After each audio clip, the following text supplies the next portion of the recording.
Selamat datang di channel Pemuja Malam. Jangan lupa like, share, and subscribe ya. Terima kasih.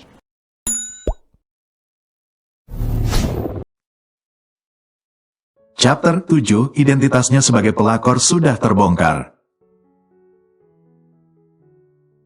Mata Alea panas, telinganya sakit mendengar ucapan Tristan barusan. Alea menundukkan kepalanya sedikit, ia tidak mau jika air mata sampai keluar. Saya permisi, Pak. Pamit Alea kemudian pergi dari ruangan Tristan. Di luar ruangan, Alea tidak habis pikir dengan pria itu.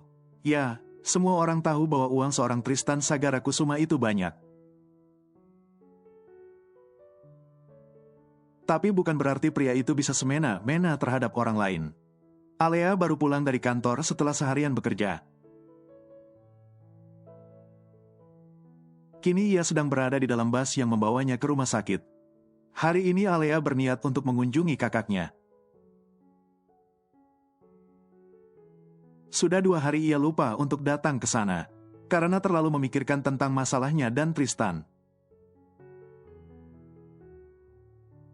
Alea turun dari bus, ia melangkahkan kakinya masuk ke dalam rumah sakit, dan langsung menuju kamar rawat kakaknya. Alea membuka pintu perlahan, ia melihat seorang wanita cantik terbaring di sana. Dengan alat medis yang menempel di tubuhnya, Alea sedih, air matanya tidak bisa dibendung tiap kali dirinya menatap Firda. Sampai hari ini Alea tidak tahu pasti bagaimana kakaknya bisa sampai tertabrak. Yang Alea dengar adalah bahwa Firda ditabrak ketika baru saja keluar dari tempatnya bekerja. Ketika menyeberang jalan, sebuah mobil menabrak dan langsung melarikan diri. Di lokasi kejadian, tidak ada yang sempat melihat plat nomor mobil itu. Bahkan CCTV pun sudah diperiksa, dan ternyata mobilnya memang tidak berplat. Banyak orang mengatakan bahwa kecelakaan ini sudah direncanakan, namun ia tidak terlalu memikirkan siapa pelakunya. Alea ingin kakaknya sadar dulu, lalu barulah ia akan menyelidiki kasus itu. Selain kakaknya, Alea juga punya pekerjaan khusus yang Fed berikan. Alea hampir saja lupa pada tugasnya untuk menjadi seorang pelakor. Tangan Alea terulur untuk menggenggam tangan Firda yang terhubung dengan selang infus. Ia benar-benar merasa ikut sakit ketika melihat bekas suntikan di beberapa titik tubuh kakaknya. Kak, Hicks, bangun, aku nggak bisa terus sendiri, Kak. Aku nggak sanggup. Lirih Alea sambil menangis. Alea duduk, ia menjatuhkan kepalanya di sebelah kakaknya yang masih belum sadarkan diri. Aku tahu, kakak pasti akan sembuh. Tapi aku tidak kuat jika sendiri, aku terbiasa dengan kakak. Ujar Alea dengan suara pelan. Pintu ruangan rawat tiba-tiba saja terbuka.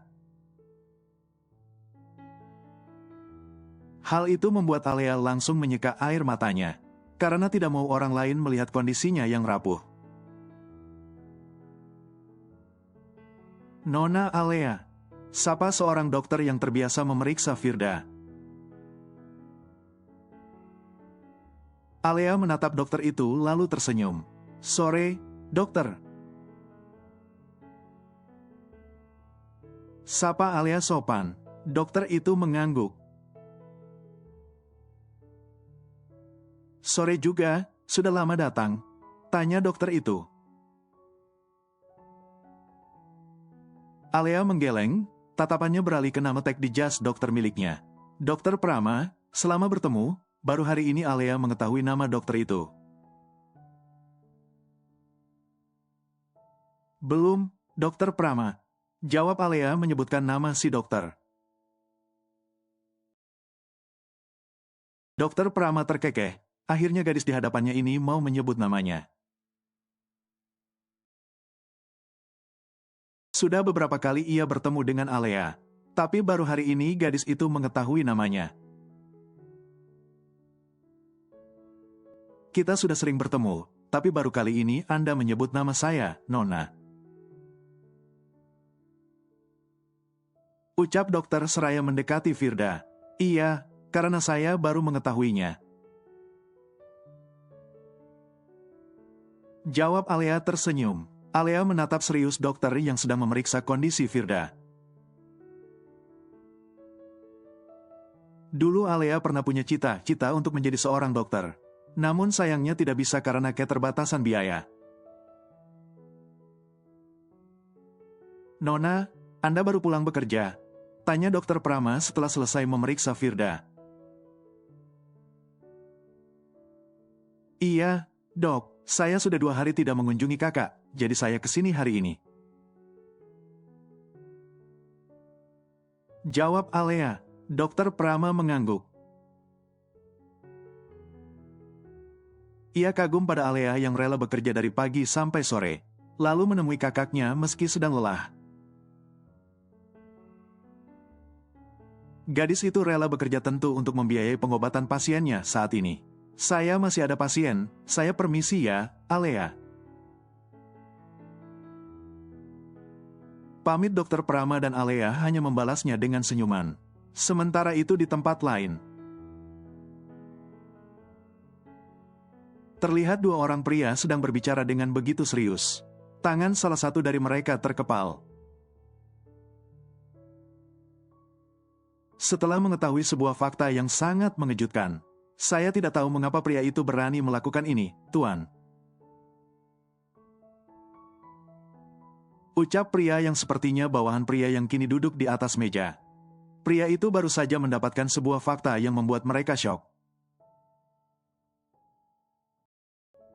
Bahkan tidak menyangka, cari tahu, aku tidak akan membiarkan dia berhasil dalam rencananya. Ucap pria yang merupakan seorang bos. Lalu bagaimana dengan gadisnya, haruskah kita beri pelajaran? Tidak, biarkan saja, besok suruh dia datang ke ruangan saya. Pria yang duduk di atas meja itu pun keluar dari ruangannya. Ia benar sedang merasa sangat panas dan ingin mengamuk. Setelah tahu fakta yang sebenarnya, ia tidak menyangka bahwa gadis itu akan melakukan ini semua. Sialan, lihat apa yang akan aku lakukan padamu. Umpat pria itu dengan tangan yang siap meninju apapun yang mengganggunya. Pria itu masuk ke dalam mobilnya dan segera pergi. Baginya, tempat yang tepat untuk menghilangkan penat dan kekesalan hanya satu. Yaitu klub malam. Pria itu pun meninggalkan kantor mewahnya untuk pergi ke klub malam. Dan melepaskan segala rasa panas dan kesal di seluruh tubuhnya. Sesampainya di klub malam, pria itu langsung menikmati 1 botol minuman keras. Tanpa ditemani wanita malam, ia jijik, ia tidak sudi disentuh oleh perempuan seperti mereka. Arg, Alea brengsek. Alea merebahkan tubuhnya yang sudah seharian ini bekerja keras. Dan menjaga kakaknya di rumah sakit. Ia ingin sekali istirahat sebelum kembali memulai pekerjaannya sebagai sekretaris besok. Alea mengambil guling, ia memeluknya dengan erat dan hendak memejamkan matanya. Namun suara dering ponsel membuat mata Alea kembali terbuka. Alea meraih ponselnya di atas nakas, ia melihat nomor Tristan yang menghubunginya. Alea pun segera mengangkatnya karena takut penting. Halo, Nona Alea. Ucap orang di seberang sana yang suaranya begitu asing. Iya, siapa ya? Kenapa Anda memegang ponsel milik atasan saya? Alea tentu saja bingung, ia takut terjadi sesuatu pada Tristan. Saya bartender di Club X, Nona. Saya ingin memberitahu bahwa pemilik ponsel ini sudah sangat mabuk. Saya tidak tahu harus menghubungi siapa. Apa, mabuk? Tanya Alea terkejut. Iya, Nona, bisa tolong Anda menjemputnya sekarang? Alea terdiam, ia melirik jam dinding yang ada di kamarnya sudah menunjukkan pukul 11 malam. Ia takut keluar, tapi ia juga tidak mungkin membiarkan Tristan begitu saja. Alea menghela nafas, kenapa bartender itu harus menghubunginya dan bukan Mondi? Jika sudah begini, Alea tidak akan mungkin diam saja. Alea pun bergegas mengganti pakaian untuk menyusul atasannya. Ia tidak lupa memakai jaket agar tidak kedinginan nanti. Alea mengambil ponselnya, ia harus memesan taksi online untuk pergi ke Klub X. Klub yang cukup terkenal di kota. Pak Tristan, kenapa dia sampai mabuk? Gumam Alea heran. Alea menunggu taksi online pesanannya di depan gang. Dan tidak butuh waktu lama untuk sampai di sana. Alea menghubungi Mondi. Namun pria itu tak kunjung menjawab panggilan darinya. Alea melakukannya berulang-ulang dan hasilnya tetap sama. Kemana Pak Mondi? Gumam Alea khawatir. Karena waktu yang sudah malam, membuat jalanan lancar. Alea tidak butuh waktu lama untuk sampai di tempat tujuannya. Setelah membayar, ia pun bergegas untuk keluar. Dan menghampiri Tristan ke dalam tempat yang selama ini belum pernah didatanginya. Alea, hanya demi menyelamatkan Pak Tristan. Gumam Alea dengan yakin. Alea pun segera masuk, tubuhnya langsung gemetar saat melihat ruangan dengan lampu pencahayaan yang minim. Dan suara musik yang diputar di atas rata-rata. Alea memejamkan matanya. Ia menatap sekitar dengan was-was karena banyak pria di sana. Dari tempatnya berdiri, Alea bisa melihat Tristan sedang terbaring di atas sofa. Dengan dua orang wanita yang berada di kiri dan kanannya. Pak Tristan. Gumam Alea segera mendekati Tristan. Alea baru saja ingin memanggil Tristan. Namun tiba-tiba ia merasakan tangannya dipegang oleh orang lain. Hai, Nona, mau bermalam denganku? Tanya seorang pria yang setengah kesadarannya mulai habis. Lepaskan saya bukan wanita seperti itu. Tolak Alea seraya menepis tangan laki-laki itu. Jangan sok jual mahal, Nona. Teriak pria itu namun tidak dihiraukan oleh Alea. Alea berhasil mendekati Tristan, ia menatap dua wanita di sebelahnya dengan tajam. Pergi dari sini, dia pria yang sudah beristri. Tegur Alea dengan berani. Hei anak kecil, siapa kau berani mengganggu kami? Tanya salah satu dari keduanya. Saya. Ucapan Alea terhenti ketika ia merasakan getaran dari ponselnya. Dan itu telepon dari Mondi. Pak Mondi, tolong cepat ke Klub X, aku. Ucapan Alea terhenti karena Mondi bicara. Kenapa kau ke sana, Alea? Pak Tristan, dia mabuk. Saya datang setelah mendapat telepon dari bartender. Apa, Pak Tristan? Baik-baik, saya ke sana sekarang. Alea segera mematikan sambungan teleponnya. Ia cukup lega karena Mondi akan segera sampai. Setidaknya akan ada yang membantunya membawa Tristan. Kalian menyingkir sebelum istrinya datang dan menghabisi kalian. Ucap Alea mengancam. Kedua wanita itu saling pandang. Mereka segera beranjak karena takut akan ancaman gadis di depan mereka ini. Setelah kepergian dua wanita tadi, Alea pun duduk di sebelah Tristan dan berusaha untuk mengajak pria itu bangun. Alea, panggil Tristan pelan, tangannya menggenggam tangan Alea lalu menariknya. Hingga Alea jatuh terduduk di pangkuannya. Pak, Anda sedang mabuk. Tegur Alea dengan gugup. Kenapa, Alea, kenapa kamu melakukan ini? Kenapa kamu mau menjadi seorang pelakor bayaran, hah? Bentak Tristan dengan kesadaran yang benar-benar sudah habis. Mendengar ucapan Tristan barusan membuat jantung Alea berdetak kencang. Alea menatap Tristan dengan penuh keterkejutan. Jadi Tristan sudah mengetahui rencananya, pria itu telah membuat tujuannya gagal.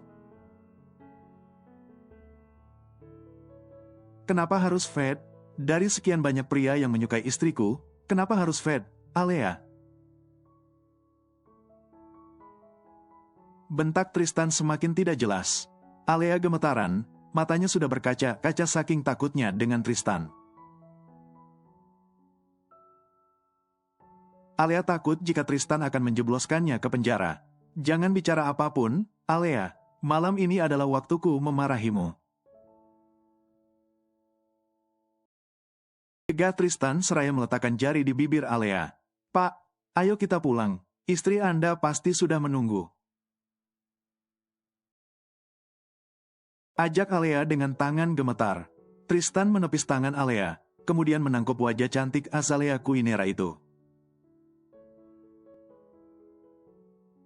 Kamu sangat cantik, Azalea. Bisik Tristan lalu menjatuhkan kepalanya di bahu Alea. Pak, kita harus pulang sekarang. Mari saya bantu. Ajak Alea berusaha menjauhkan wajahnya Tristan dari bahunya.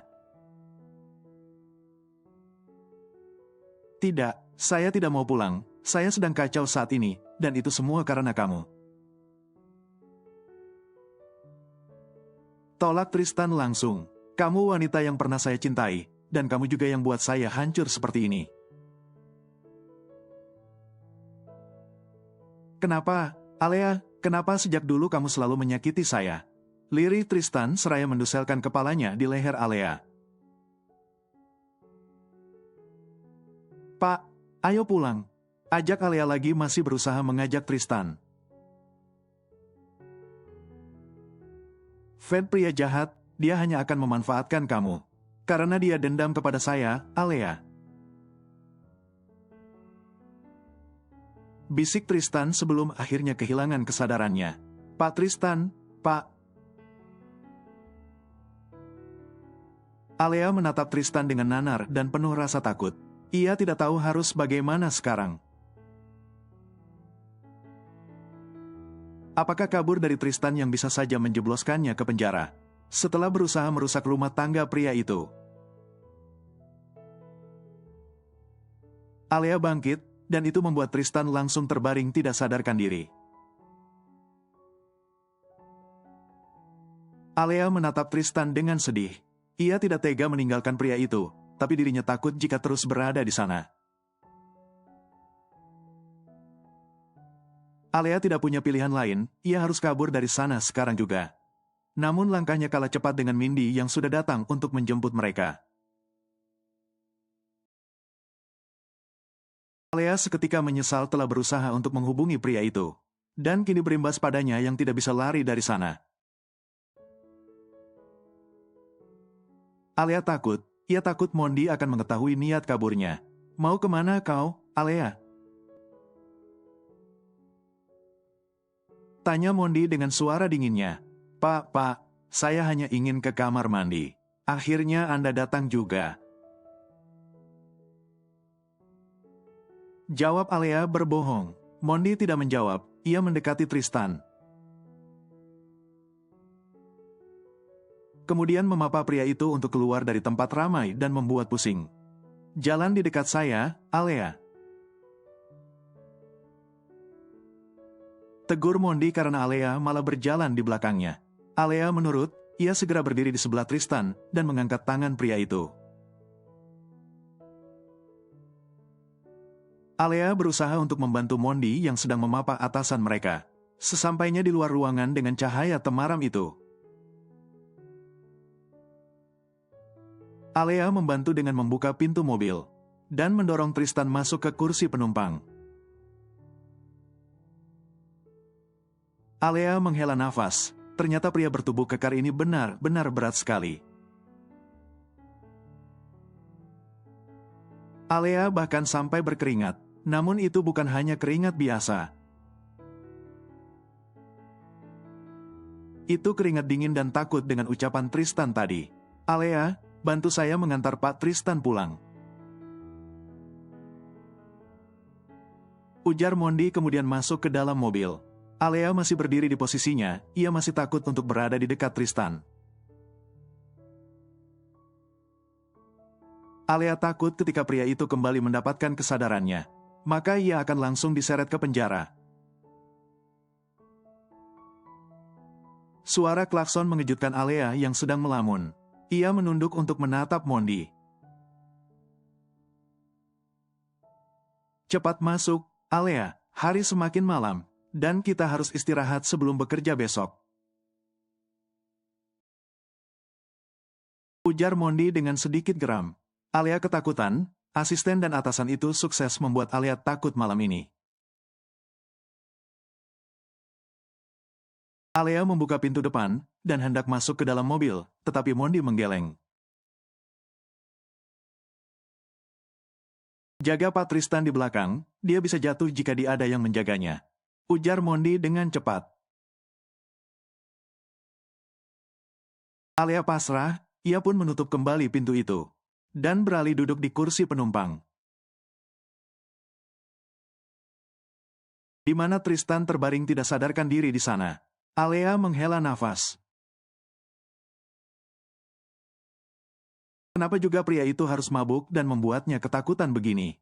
Kini identitasnya sebagai pelakor sudah terbongkar, dan entah bagaimana nasibnya nanti. Alea masuk, ia yang kesempitan akhirnya memangku kepala Tristan, agar ia bisa duduk dengan nyaman. Saat kepala Tristan berada di pangkuan Alea, pria itu menggeliatkan tubuhnya, bahkan mendusel di perut gadis itu. Pak, tegur Alea berusaha menjauhkan kepala Tristan dari perutnya. Tristan tidak memberontak, sebab pria itu bahkan tidak mampu mengangkat tangan. Apalagi mempertahankan posisinya sekarang. Azalea Kuinera. Lirih Tristan sehingga hanya Alea yang mendengarnya. Alea tersentak, apakah pria itu sangat membencinya? Sampai dalam keadaan tidak sadar saja, pria itu terus memanggil namanya. Selain Tristan, Fed juga ia takuti. Alea khawatir akan membuat Fed marah. Dan berakhir meminta kembali uang yang sudah ia terima. Alea benar-benar semakin bingung. Ia tidak tahu harus mencari bantuan kemana. Kini Alea dikepung oleh dua pria yang sama-sama berkuasa dan banyak uang. Alea menghela nafas. Mungkin saat Tristan bangun nanti, ia harus bersujud di kaki pria itu sambil meminta maaf. Atas apa yang pernah ingin ia lakukan, Alea akan melakukan itu. Dan berjanji tidak akan berusaha merusak rumah tangga Tristan lagi, asal ia tetap diterima di perusahaan Tristan. Setidaknya, Alea akan tetap punya penghasilan. Sepanjang jalan, Alea benar-benar berperang dengan pikirannya. Ia sedang memikirkan tindakan di sisi Tristan, juga di sisi Fed. Alea sudah menganalisis hukuman apa yang akan mereka berdua berikan kepadanya. Alea, hidupmu berada di ujung tanduk. Batin Alea ketakutan. Tidak terasa mereka telah sampai di tujuan. Alea pikir Mondi akan mengajak Tristan pulang ke rumahnya. Namun ternyata malah membawanya ke apartemen. Kita tidak bisa membawa Tuan Tristan pulang ke rumah. Karena Nyonya Linda akan khawatir padanya. Ujar Mondi menjelaskan sebelum Alea bertanya. Alea hanya bisa mengangguk, ia memindahkan kepala Tristan lalu turun dari mobil. Alea menyingkir sedikit, ia membiarkan Tristan memapah tubuh Tristan. Alea membantu Mondi untuk memapah Tristan. Ia tidak akan mungkin tega membiarkan pria itu melakukannya sendiri. Saat di lift apartemen, Tristan kembali merancau tidak jelas. Dan membuat Alea hanya bisa menahan nafas. Saat ini bau mulut Tristan begitu menyengat, kental akan bau alkohol yang menyengat. Mereka sampai di lift tujuan. Mondi mengulurkan jari jempol Tristan.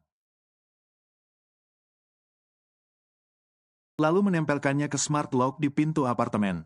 Unit itu terbuka, ketiganya pun segera masuk dan membawa Tristan ke kamarnya.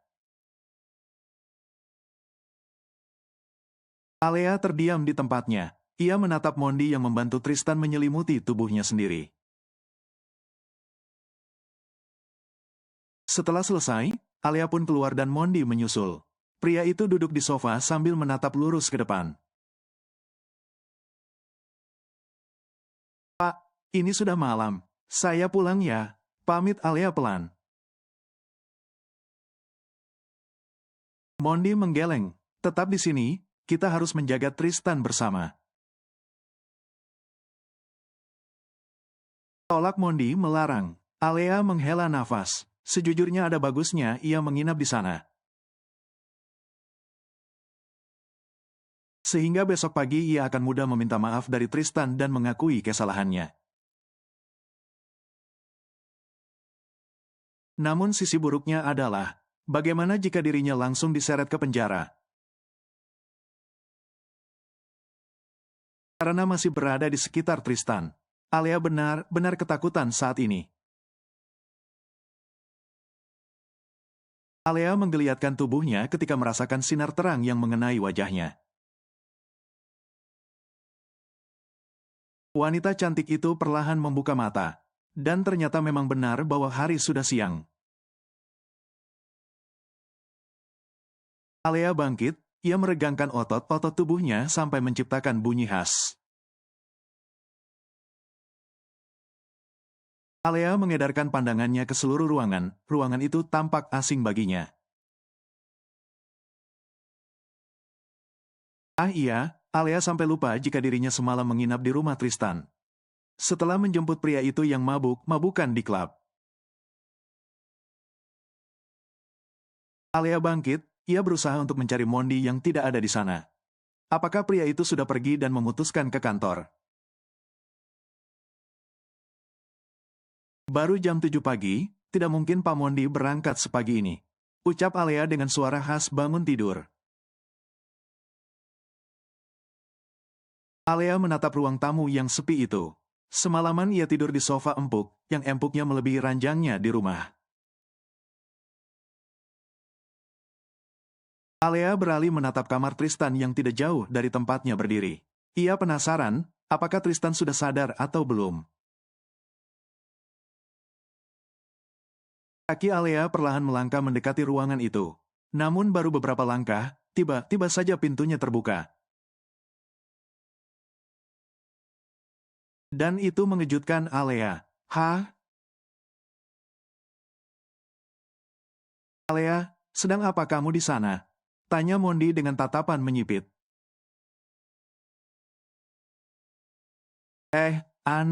Pak, saya tadi mencari-cari Anda, Pak Tristan sudah lebih baik. Tanya Alea basa-basi. Mondi melirik pintu yang sudah tertutup, lalu kembali menatap Alea. Sudah, kondisinya jauh lebih baik. Jawab Mondi dingin. Alea meremat pakaiannya, sekarang waktunya ia izin pulang dan kabur. Alea akan beralasan pulang untuk bersiap ke kantor. Tapi padahal dia tidak akan kembali ke kantor itu. Pak, saya izin pulang boleh? Tanya Alea takut. Tentu, kamu harus bersiap ke kantor kan? Jawab Mondi mengizinkan. Alea lega, ia membalik badan dan siap untuk pergi. Namun suara Mondi menghentikan langkahnya. Tapi sebelum itu, temui Pak Tristan dulu. Ucap Mondi seraya membuka pintu kamar pria itu.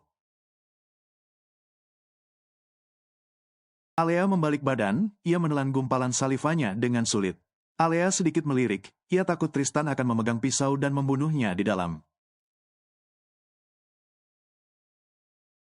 Apalagi ia hanya seorang diri. Pak, tapi saya bisa terlambat dan gaji saya dipotong. Ucap Alea berusaha mencari alasan. Jika kamu tidak menemui Pak Tristan,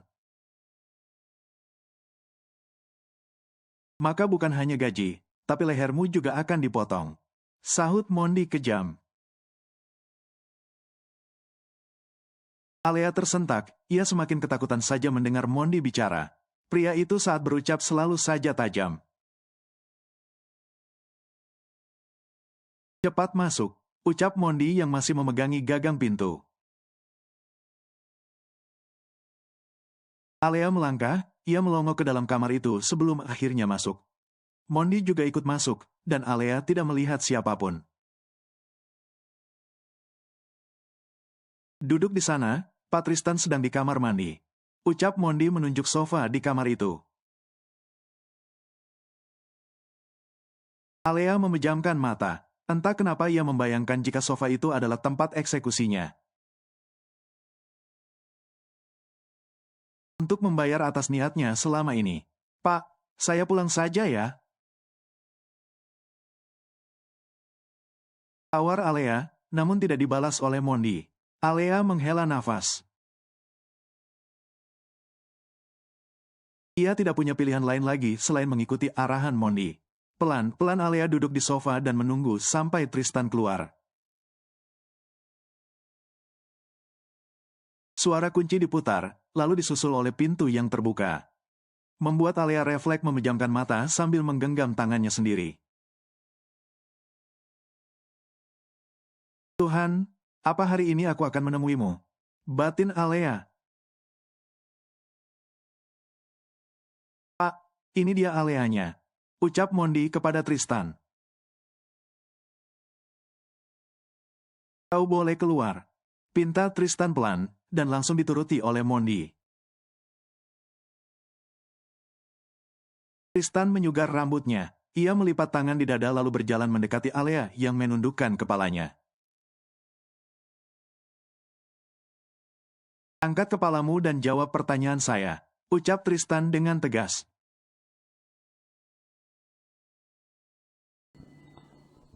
Bersambung.